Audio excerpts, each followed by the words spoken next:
Hello and welcome back to Let's Talk Real Estate. My name is Kristen Jock with Compass, and on this week's episode I want to discuss opportunity zones. So what is an opportunity zone? Where is an opportunity zone? What are the benefits of this? So basically we can start it off by explaining how it came to be. So in 2017 the government passed the Tax Cuts and Jobs Act, and basically a provision of this legislation was to incentivize community development and spur economic development in areas determined to need that. So basically across the United States, in all 50 states, areas of land were suggested as opportunity zones. Ultimately, in New York State, 514 census tracts were proposed and approved as opportunity zones.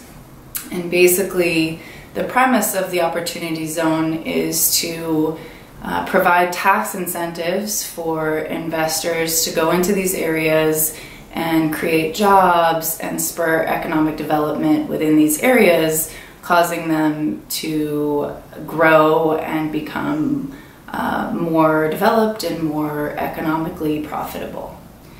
So there's been several that have been identified within New York City, and that's why I wanted to discuss this topic, because I think it is an excellent opportunity for people looking to invest in property within New York City to capitalize on these tax incentives.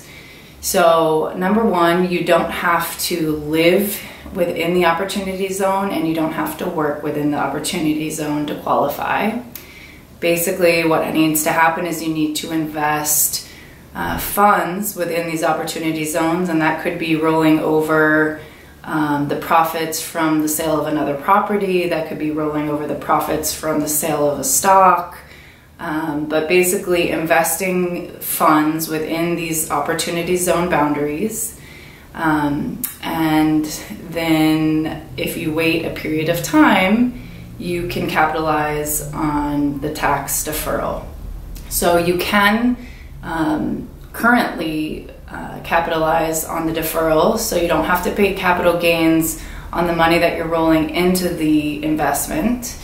And then if you hold it for a period of time, you can capitalize further. So if you hold it for up to 5 years, 10% of your capital gains will be excluded from tax. If you hold it for 7 or more years, 15% of your capital gains will be deferred or excluded. And then if you hold it for 10 or more years, you can actually be exempt from any capital gains whatsoever. So what they'll do is they'll determine the adjusted basis at the current market rate, and you will not have to pay any capital gains on the sale of that investment if you hold it for 10 or more years within the opportunity zone. So this is a really excellent opportunity to take advantage for people who are looking to invest in property, for people who are looking to do exchanges, so 1031 exchanges, for people who are looking to invest and potentially have a nest egg at retirement, or have a nest egg for their children who might be very young now and looking to go to college in the next 20 years.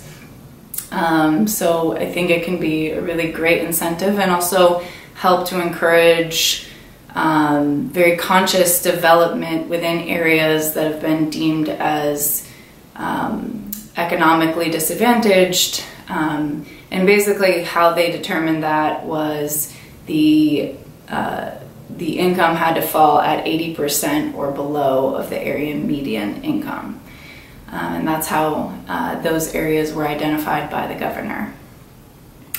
So if you have any questions about these improvement zones, if you have any questions about where they're located, I do have a link that I can direct you so you can see the very specific boundaries that they exist within. Or if you just want to know some more details about specifically investing and how that might be an advantage to you as a property owner, I'm happy to answer your questions. Please leave your comments below as always.